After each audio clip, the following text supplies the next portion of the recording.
Welcome to Fireside Giants. My name is Alex. I'm my co-host here, Anthony Rivardo. Today we got another awesome segment. I know it's the dead of the off season, but we're here still grinding out content for you guys, and today's topic is actually pretty awesome. 3 primary position battles that we should be looking out for during training camp, and I'm super excited about these positions because when you have quality players, some of them are pretty raw. Some of these guys, we're not sure what they're going to be. We don't know the developmental steps they're going to take. But I'll tell you this, we have some quality players. We have some guys with upside, some good position battles, and competition always brings out the best in everybody. So I'm excited to dive into these 3 different position battles and how they might be able to unfold and, what we should expect from them moving forward, Anthony. Before we dive into those 3 main battles, one at wide receiver, one on the offensive line, and another at cornerback. How you doing today, my friend? I'm doing good, and position battles going into training camp are always fun because it means you have depth, right? The Giants have depth at these positions, or at least they have some sort of depth. Maybe, sometimes position battles mean you have a lack of depth and you have to see some bottom-of-the-barrel guys compete, but for the most part, with the positions that we're going to discuss, the Giants have some pretty good depth at wide receiver. They have some pretty good depth at cornerback, so we're going to see good battles there. And then, of course, we're going to talk about a battle on the offensive line.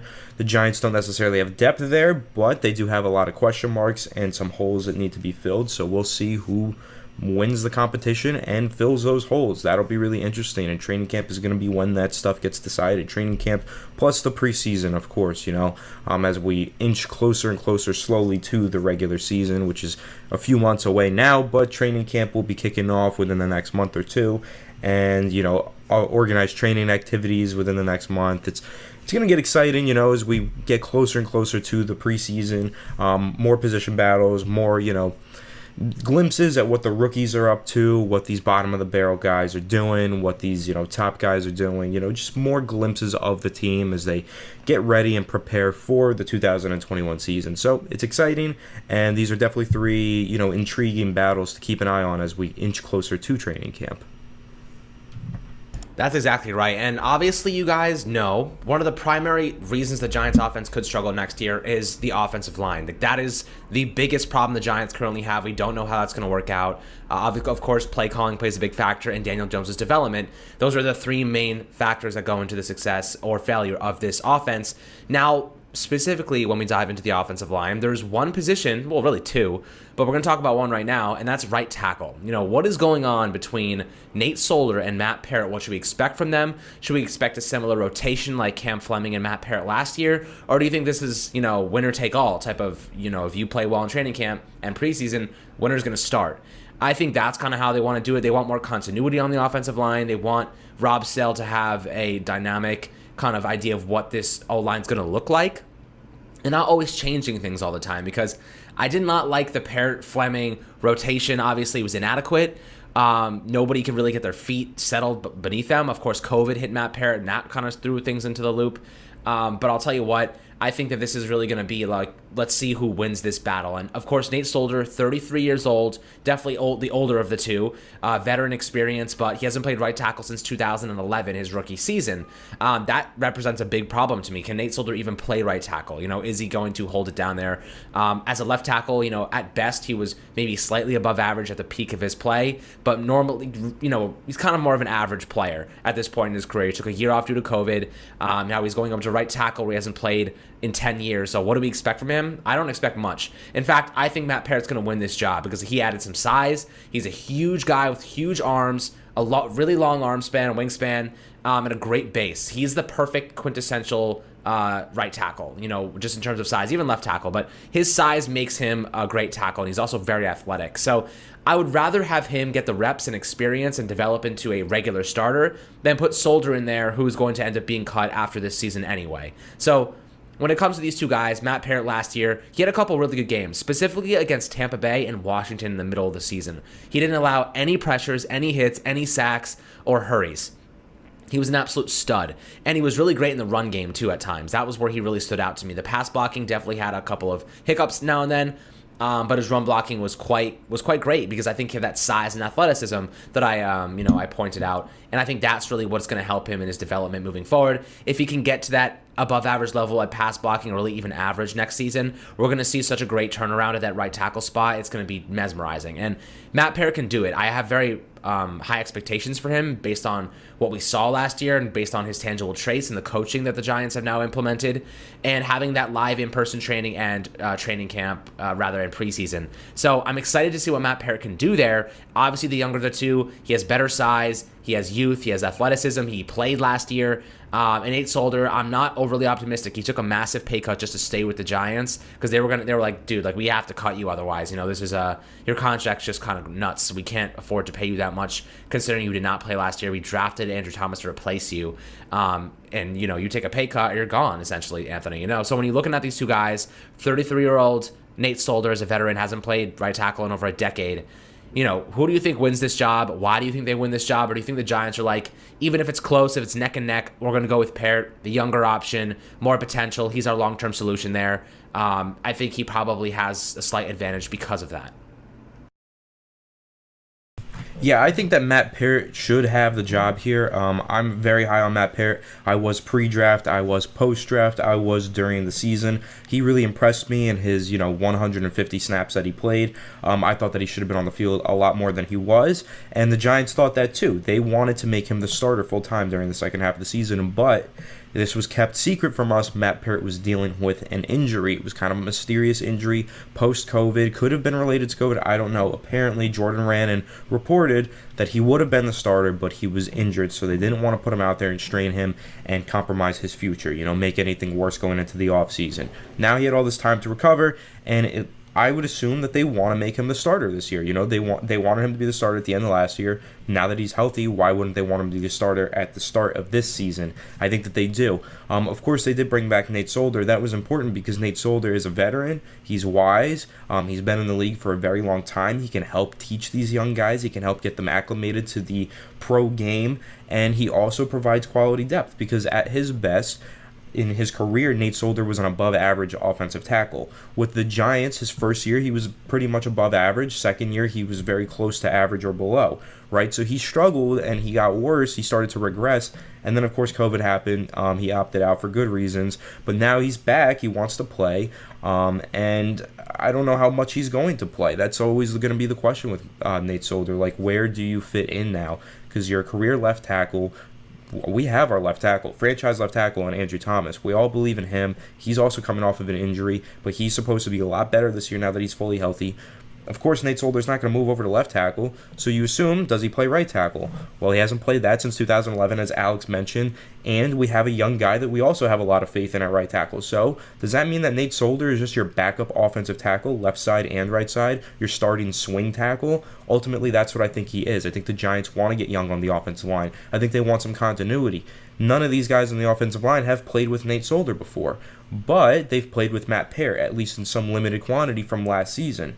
So I think that's also important, that there is some continuity, some chemistry, albeit not much, but there is something there for the other guys to build on with Matt Parrott. And of course, Matt Parrott, super long arms, really quick feet, really good offensive tackle. He was great as a run blocker during his rookie season and the 150 snaps that he played. But what impressed me in his college tape was how good of a pass blocker he was and how agile his feet were.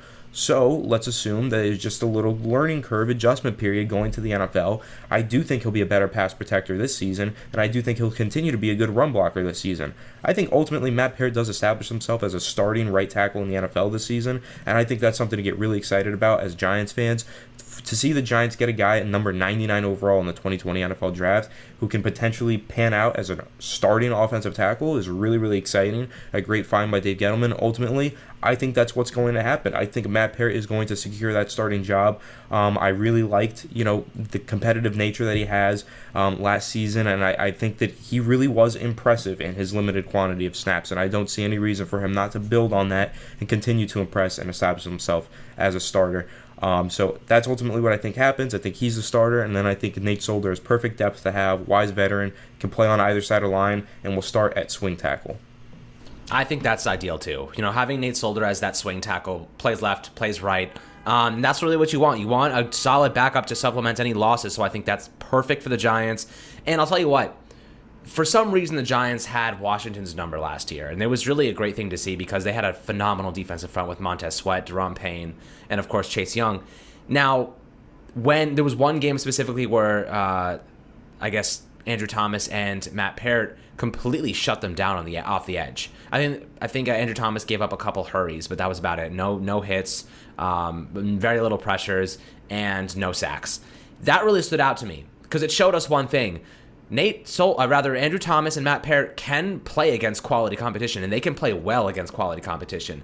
Opposing teams simply just ran a lot of cover 1, cover 0, sent extra blitzers. You can't stop that many guys at once. So I think the Giants really did do a phenomenal job of getting those guys some reps together, some chemistry, and I think it's going to pay off big time this upcoming season. I think they want to go young, and think about the benefits of having 2 guys that young on your offensive line. I think both of them are, 21, maybe 22 years old maximum, and the major benefit that comes to mind when you think of Matt Parrott and Andrew Thomas starting at the tackles and playing at least average level football is that you have 2 of the most expensive positions in football on their rookie deals. And not only on their rookie deals, in the second year of the rookie deals, with one of them eligible for a 5th-year option.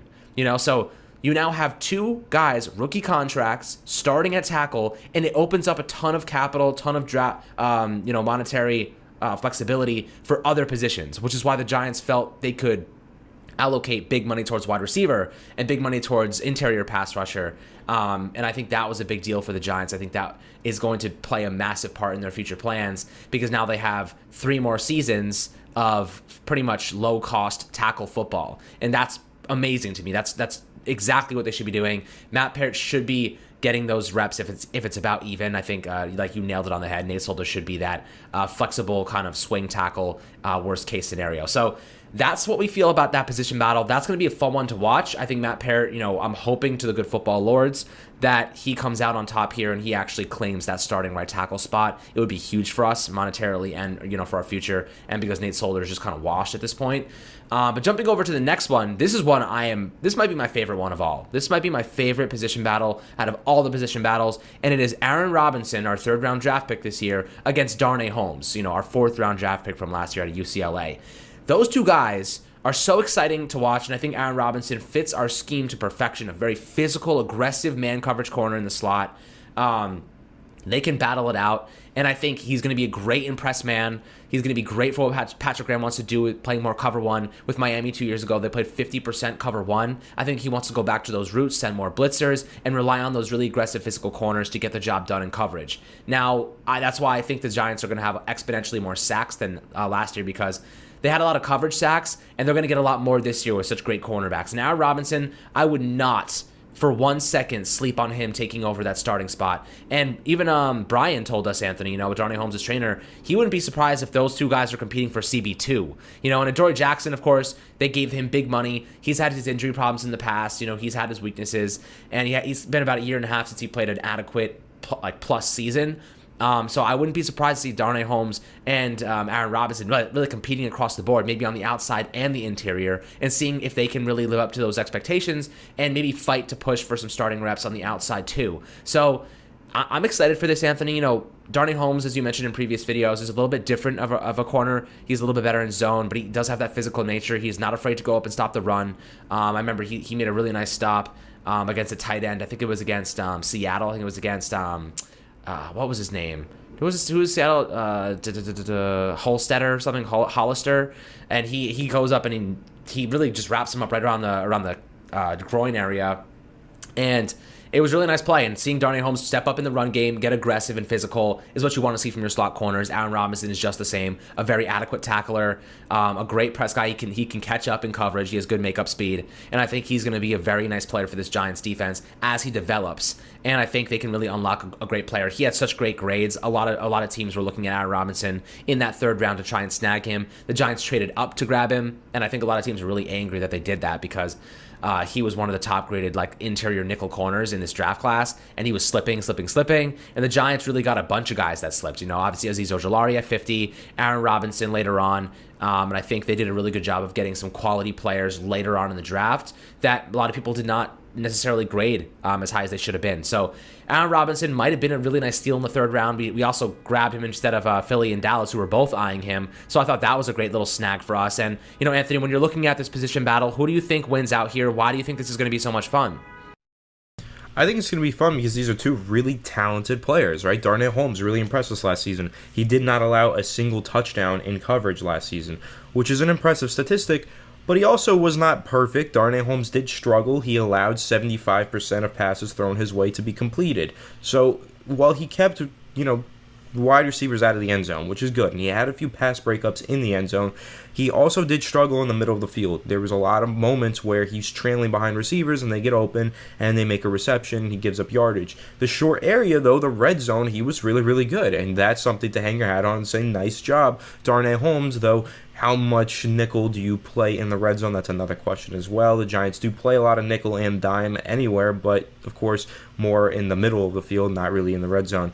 The thing with Aaron Robinson that makes him exciting and gives him more of an edge here for the Giants scheme is because the Giants have made it a point of emphasis to get away from that zone scheme that they played last year. They've gone out into free agency and the draft, and they've found press man corners. Now, press man is not something that you usually do from the slot because you can't really press a slot receiver. They're 3 yards back from the line of scrimmage, so how do you press them? Well, you can if you're really good at press coverage, and that's kind of the idea with Aaron Robinson there. He is a really physical cornerback. A lot of people think that he can transition to outside corner in the NFL, though he didn't really play that in college. I have the stats on that. His snaps by alignment, 2019, he played 4 out wide. He played 668 in the slot. 2020, he got out wide a little bit more, 100 snaps out wide, but still 484 snaps at the slot position.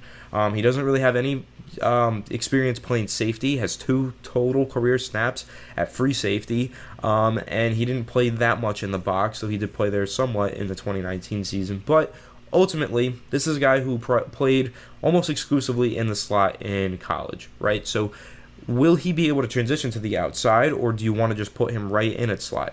Well, he's really physical, and that can do a lot for you playing outside corner, but it also can do a lot for you in the run game as a slot corner, because slot cornerbacks need to be good in run defense due to the fact that you're taking a linebacker off the field in order to put a slot cornerback out there, right? That's the whole point of the nickel. You get more coverage, but you also want that extra coverage man that you're putting in there to be pretty good in run defense, and that's where Aaron Robinson comes into play. He had an 80.2 run defense grade in 2020, and he also topped 80 overall run defense grade in 2019, according to Pro Football Focus. So that's 2-year production of pretty much elite run defending from a slot cornerback, and I think when you take that, the really good run defense, plus his intangibles and really good film in terms of his press man, the way that he's able to jam and get really, really close to the receivers, get in their faces, and be physical. This is a really physical guy. This is a physical cornerback who can make an impact in the running game and really jam some slot corners. So he's not your typical slot corner like Darnell Holmes might be. He's more of your typical slot corner, quick, smaller, has really good reaction skills, very good in zone defense, can really break on a ball. All that stuff that Darnell Holmes does really well is important. But Aaron Robinson does some things that are just a little bit different, more like a safety playing slot corner, really physical, good run defender, can press, all that stuff. And I think that's where you see a difference in where the Giants are going with their new scheme. So it's going to be interesting to see how much press man do the Giants play in 2021. If they play a lot of press man, you're going to see a lot of Aaron Robinson. But when they're trying to disguise their coverages, play some zone defense, need some speed out there, I think that's when you see Darnell Holmes on the field. So I think both of these guys are going to see significant playing time in the 2021 season. But it's going to be interesting to see who outperforms who in training camp, who gets the nod, who sees more playing time than the other counterpart, and do these guys end up competing at outside cornerback with Adoree Jackson? Keep in mind, Darnell Holmes, his entire collegiate career, never played slot corner, played outside corner, goes to the Senior Bowl. They move him into the slot. They say, wow, that was really good. Play that in the NFL. He does, and he plays it pretty well. But ultimately, let's see where he ends up. Maybe he will be an outside corner. Maybe he'll be a utility guy, just like Julian Love. Except he's a utility in the safety realm. Maybe Darnell Holmes will go outside, inside. Same thing as Aaron Robinson, outside, inside. Versatility, that's always been something that Joe Judge preaches. He wants guys who are versatile, and he wants guys who are physical. I think both of these guys fit both of those molds, and I think that it's going to be really exciting to see who ultimately ends up on the field more than the other counterpart in the 2021 season.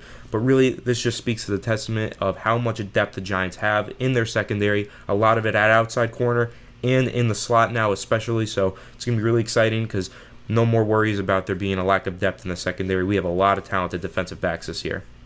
Yeah, that's really the major narrative here is like the Giants have stupid amount of depth. Last year, we were going through Corey Ballantyne, Isaac Yiadom, Ryan Lewis, UDFA. Now we have just a stout depth pieces behind our starters. Behind James Bradbury and Adoree Jackson, you obviously have Julian Love. You still have Yiadom. You got Sam Beal coming back, who I don't even think is gonna last. And I would not be opposed to cross-training Darnay Holmes in nickel and outside. He has the experience to do so. So I think it's more than okay to do that. And as you mentioned in previous podcasts, Anthony, the trickle-down effect is going to be tremendous for these young athletes. Adoree Jackson and James Bradbury are both incredibly experienced. They have that veteran knowledge. And I think the coaching staff as well going to really help trickle down. Logan Ryan, another one. Trickle down to help these youngsters really grasp the NFL level, the physicality, the speed, the athleticism necessary, the mental processing, especially pre-snap and post-snap. So I'm excited to see how those two guys battle it out. It's going to be physical. It's going to be fun. It's going to be a highlight of this training camp period because when you have two aggressive quality players battling it out for a starting position, it's going to bring the best out of both of them. And that's what I'm so excited about, is really getting the best out of two great players already, and seeing what they can do with this opportunity to really maximize their potential and really put the work in. And I know Darnay Holmes is working. I see the clips. Brian tells us the guy nonstop. He's got that grinder work ethic, and he really wants to be great. And I think that's what we're looking at in him. And I think Aaron Robinson's the same. They've all been working together with Logan Ryan down in Florida and Tampa. So that's been really cool to see as well. They're really putting the work in right now to take a step forward. A lot of the guys on the cusp of starting jobs are putting the extra work in. Same with Shane Lemieux and Jonathan Harrison. Shane Lemieux's been pushing, working out with John Harrison to, hopefully build his strength, his muscle mass, and really put himself in a position to maybe compete for that starting right guard spot. So hopefully he does claim it, because that would be a huge deal for the Giants for a 5th-round pick to pan out there.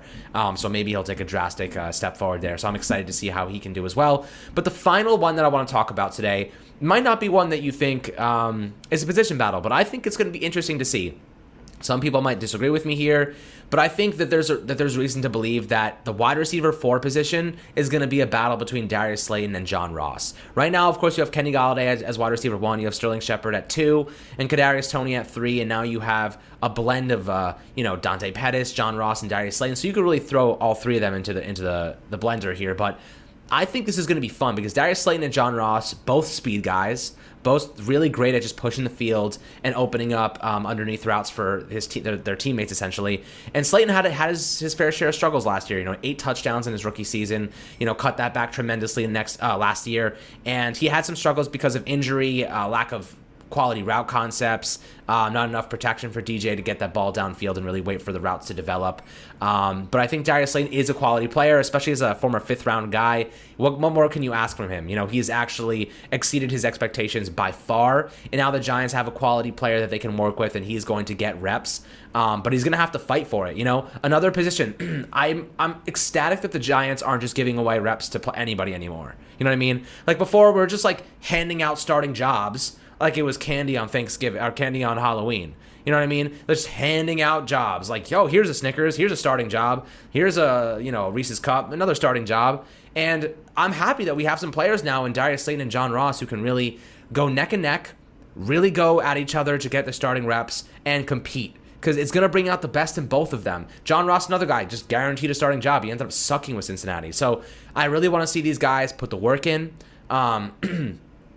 Prove that they can contribute in some way and that they are going to be beneficial on the field for the Giants. Now, when you have a guy like Darius Slayton and John Ross as your wide receiver 4, think about the opposition they're now facing up against. Last year, Darius Slayton was going against CB2s. John Ross kind of been going against CB1s and CB2s his entire career. And now you're dropping all the way to CB3s, CB2s, right? So it's going to be awesome to see the Giants create these mismatches for some of their quality receivers.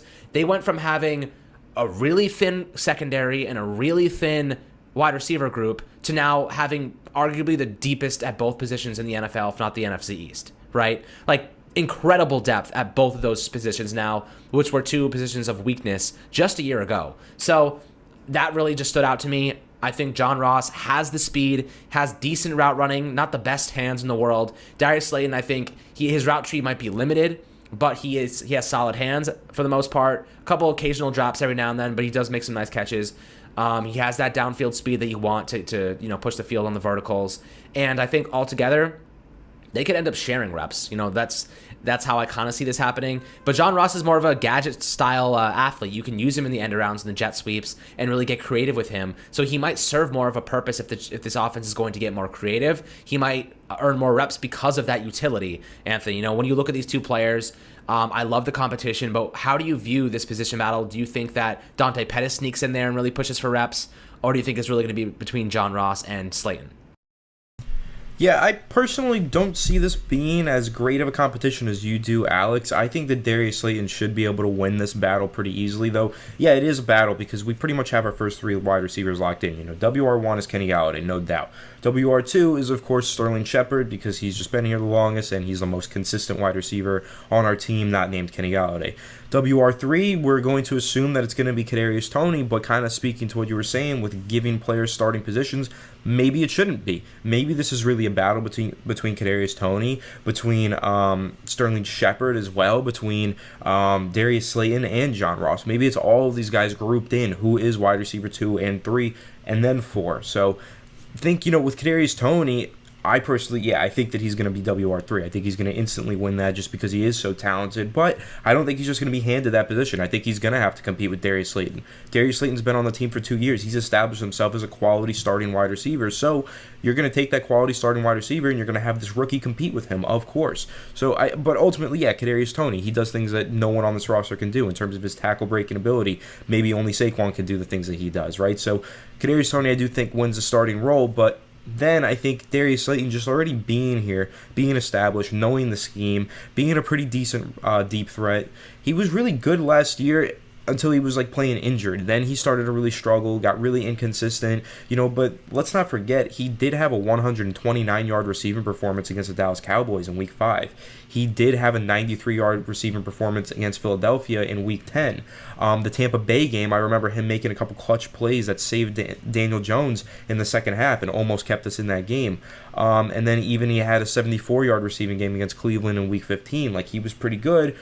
But he also had games like Week 12 versus Cincinnati, 0 receptions. He had Week 9 versus Washington, 6 yards, 1 reception.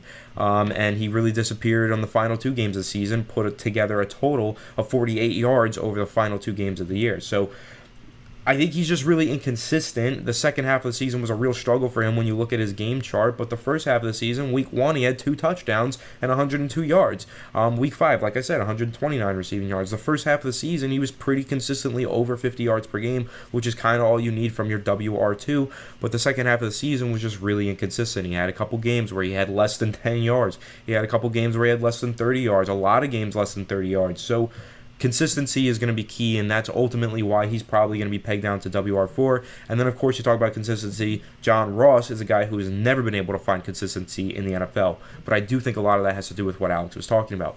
He was pegged in as a starter because he was a top 10 pick. He had to go up against number 1 cornerbacks, number 2 cornerbacks at the very minimum. So he was going up against the best of the best, and he really shouldn't have been going up against the best of the best, ultimately. And I think they've learned that now, the NFL has. So John Ross, I do think, provides really quality depth, the same as Dante Pettis, another guy who came in with pretty high expectations in the league, has really faltered back, and now is going to settle into a depth role. But again, my key takeaway to having a position battle between a guy like Darius Slayton, John Ross, and maybe even Dante Pettis is depth. The Giants have depth. Thank God. Hallelujah. They have depth finally. Wide receiver depth was a real issue for the Giants for years. Look back to 2017, it was a major problem when we had all those injuries. We were literally signing guys off the streets. Travis Rudolph, who's now a murderer, we had him just signed off the streets to go play and catch passes from Eli Manning. Random guys just getting out there since 2017, even 18. We had random guys running routes out there. 2019, 2020, we had some injuries. Random guys going out there and catching passes. Why was that happening? How did the Giants overlook the depth at wide receiver for that long? Well, finally, they've made it a priority, and they've built some depth into their wide receiver core. They've got Kenny Galladay, great WR1. They've got good depth with Sterling Shepard, Darius Slayton, Kadarius Toney, Dante Pettis, even CJ Board can be a decent depth piece in some situations. I just hated the fact that there were games where he was starting in the past, right? But ultimately, now the Giants have good depth, and they have a lot of talent at wide receiver. So who will win the WR4 position? I do think Darius Slayton. He's got the seniority, and he's been more of a proven commodity than John Ross. I do think John Ross pegs into that speedster deep threat role when they need someone out there to just go vertical. But Darius Slayton, I think, is just a more refined route runner, refined receiver, and better catch and traffic guy. So he's my pick for WR4, fringe WR3. I still think he has WR2 talent, and that's really exciting. That trickle-down effect that we were just talking about, that's really good to see that the Giants have talented receivers, guys who could start. Darius Slayton proved he was a capable starter, but now he's a backup, a depth piece, and that's exciting. The Giants just have a lot of depth at receiver. If anyone gets injured, God forbid, but we do have some injury-prone wide receivers out there. If any of them do get injured, I do feel confident that we have guys who can step in and at least provide quality snaps and contribute in a meaningful way in 2021. So hats off to Dave Gettleman, Joe Judge, and the rest of the gang for finding good depth at wide receiver. Yeah, and some people come up with the argument like we're one injury from having the same group as last year. It's not true anymore. You have Kadarius Toney, you got John Ross. Yeah, I disagree as well. I totally disagree. It's total bullshit. Because you have John Ross, that's quality depth signing, and you have Dante Pettis, who really started to come on towards the end of last season as a depth piece. I do disagree with that sentiment. It's also stupid. Like, we're talking about the NFL here. We're talking about football, like modern day gladiators. It's like, if you're gonna say some stupid comment like that, we're one receiver away from having the same group as last year. Well, the Chiefs are one injury to the quarterback away from literally having no offense. It's the same thing for every position. You can't just stop at receiver. The Giants are Joe Judge away from having no discipline. You know what I mean? It's like, just take it all the way. It's just dumb. It's football. Injuries happen. Kenny Galladay's 100% healthy. Why are we already like hoping he gets injured and making crazy crap like narratives like that? It's just ridiculous. So looking at this group now, I'm ecstatic. We finally have some depth here. We have some good quality depth, by the way. And I think you're right. I'm all for Darius Slayton winning this position battle because at the end of the day, he's the veteran here. He's the experienced one, like in terms of our scheme and this team. And we love Darius Slayton. We want him to be the best he can possibly be. So I'm excited to see him hopefully win this one and still see John Ross make an impact in some way, whether it's a gadget role or just playing out wide and really pushing the field and mitigating fatigue for Slayton. And if he's picked up with some injury or something, not forcing him to go out there every snap and play injured. So we have the ability to mitigate those factors. So I'm excited about that. But guys, let me know your position battles. Which ones are you most excited for down below? I'm interested to see if maybe you have some other ones. Maybe Shane Lemieux and Zach Fulton is one. Maybe Lorenzo Carter, Ocean Ximenez is another one. There could be some really interesting position battles on this team. So let us know your favorite down below on YouTube. And make sure to call us on the voicemail. It goes right to Google Voice. It goes right to voicemail. You can leave us a voicemail, and we're every Monday, I'm going to compile them, and we're going to answer them for you guys on the podcast. So we want to get you guys more engaged. And if it helps, if you leave a voicemail and we feature it on the podcast, I'll send you stickers as well. So there's a little incentive for you to leave a voicemail. It literally just takes a minute. Give us your thoughts. Maybe come up with a question you have for us, and I'll send you some. You can DM me on Twitter, or you can message me in some way, and I will send you some stickers because I want to give back to you guys a little bit as well. So much love as always, my friends. Hope you had a fantastic weekend. If you're a Knicks fan, let's go Knicks tonight, 7 p.m. Hopefully they get that W. Hopefully if you're watching on Monday, they already got the W. But as always, make sure to subscribe below on YouTube, hit the notification button on Apple and Spotify, my friends, and we will catch you guys on the next video.